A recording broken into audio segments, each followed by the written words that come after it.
हर कोई पंजाब के हालातों को देखकर निराश, दुखी और मायूस है। कहीं ना कहीं इस प्राकृतिक आपदा ने पंजाब पे गहरा असर डाला है, जिससे उबरने में समय जरूर लगेगा।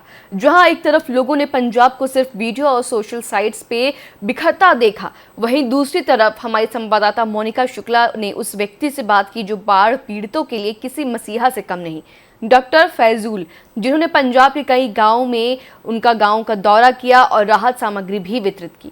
आपको बता दें कि शराबबंदी संघर्ष समिति की तरफ से इस पहल से मदद के लिए ऐसे कदम उठाए गए हैं। हम लोग दिल्ली से टीम लेकर के, मीम की टीम लेकर के यहाँ पर आए। सुल्तानपुर लोधी पड़ता है ये इलाका, और यहाँ पर कई ऐसे गांव हैं जो यहाँ से सड़क खत्म है, दिख नहीं रही है। आप देखेंगे तो सड़क खत्म है, लेकिन आगे यहाँ जो 10-15 किलोमीटर के राउंड में पाकिस्तान का बॉर्डर भी है यहीं पर, और यहीं बहुत सारी चीजें हैं। बहुत सारे ऐसे गांव हैं जहाँ जानवर मर गए, पता भी नहीं चल रहा है। तो ये जो अमूमन अभी भी, और मुझे अच्छा भी लग रहा है कि मेरे छोटे भाई भी आए हुए हैं, सब मुलाकात भी हुई तो अच्छा लगा। जैद शेरवानी भी यहाँ मौजूद है, अपना गाँव में भी सामान बांटने गए हैं।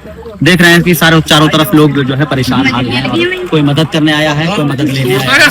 तो आप ये सब सारी चीजें देख रहे हैं।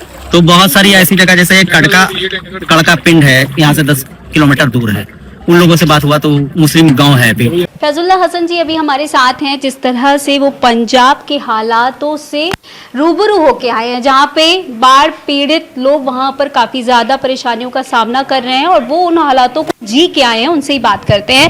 फैजुल्ला हसन जी, आप वहाँ पे गए थे, बाढ़ पीड़ितों से मिले हैं, उनको अपना राहत जो भी आपकी सामग्री थी वो तो उन तक पहुँचाई। कैसे हैं हालात वहाँ के, ज़रा बताएं।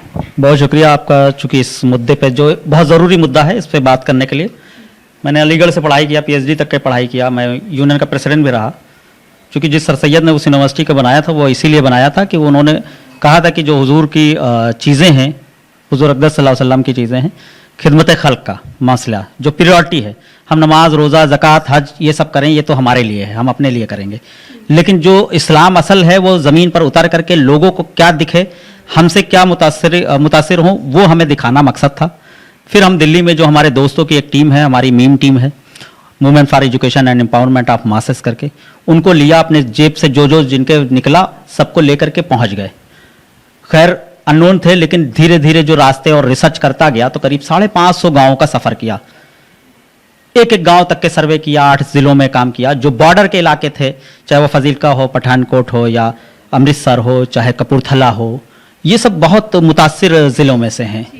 तो हमने कोशिश ये किया कि जो सामान तो जा तो रहा, बहुत सामान, इसमें कोई दो राय नहीं, सामान बहुत गया, बहुत लोगों ने मदद किया।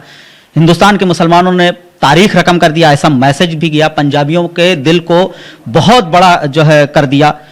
वो लोग ऐसे मतलब वो हो गए कि उनको लगा कि हमारे अपने भाई आ गए हैं मदद करने के लिए। वो दिल खोल करके हम लोगों के उल्टा चाय, नाश्ता, खाना, रुकना, सब चीज़ का इंतज़ाम वो खुद करने लगे।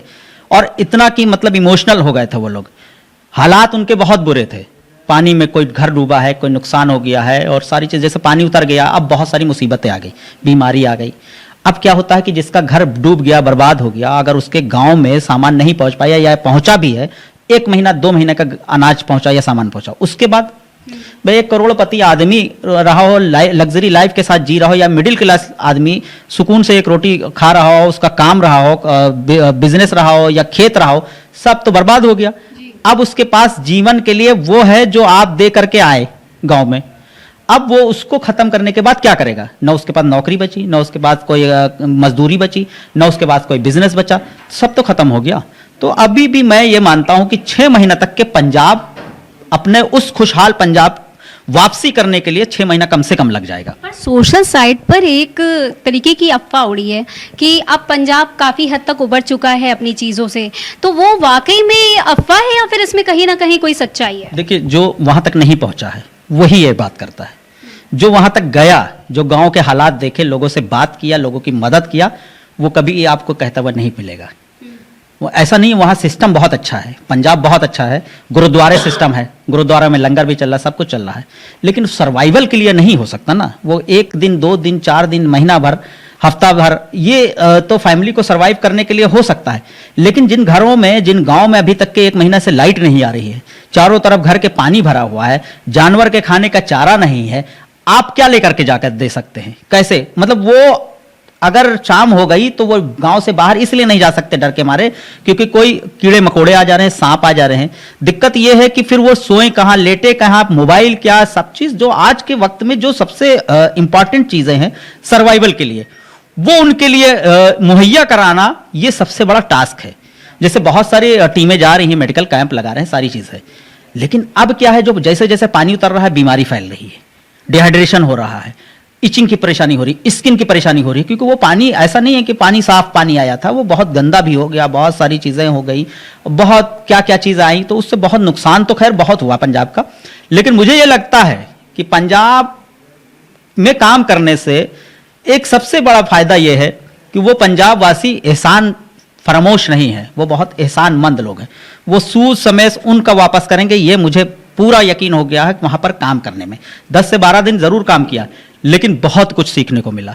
दिल हमेशा कुछ, मैं आ तो गया हूं लेकिन दिल अभी भी लगा है, और कांटेक्ट होने की वजह से हमारी टीम अभी भी काम कर रही है। वहां लोकल लोग, जो बड़े बड़े वीआईपी लोग हैं, वहां पर खुद जमीन पर उतर करके काम कर रहे हैं। ये हमें बहुत देख करके दिली खुशी होती है कि जो उनको ये नहीं लगता है कि आप जाएंगे तो अभी आपको बहुत सारे बड़े बड़े लोग वहां मिलेंगे काम करते हुए।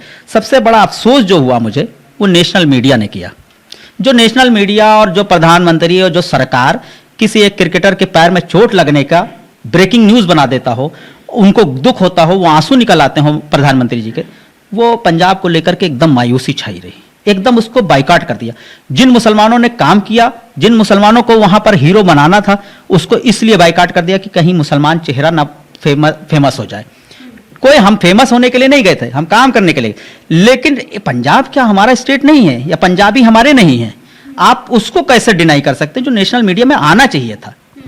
तो ये सब चीजें जो हुई वो हुआ, लेकिन लोगों ने काम किया, इसमें कोई दो राय नहीं है। सरकार का रवैया बिल्कुल जो है निगेटिव रहा है। मीडिया का, जो नेशनल मीडिया जिनका लोग भरोसा करते हैं कि उसमें मुद्दा उठता, उनका रवैया जो है निगेटिव रहा।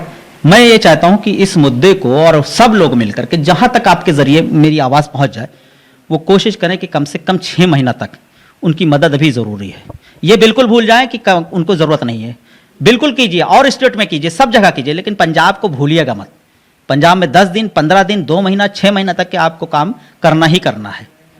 ठीक है, तो देखिए ये थे हमारे साथ हसन साहब, और इन्होंने साफ तौर से सरकार से मांग ये की है कि पंजाब को किसी भी तरह से भूलना नहीं है, जितना भी हो सके पंजाब की मदद कीजिए, क्योंकि अभी तो जो भी राहत सामग्री या फिर राहत राशि वहां पर पहुंचाई जा रही है वो उनका अभी तो चल रहा है, पर आगे उनका भविष्य में क्या होगा ये एक बड़ा सवाल बना हुआ है। कैमरा पर्सन मानस मल्होत्रा के साथ मैं मोनिका शुक्ला, रफ्तार मीडिया, लखनऊ।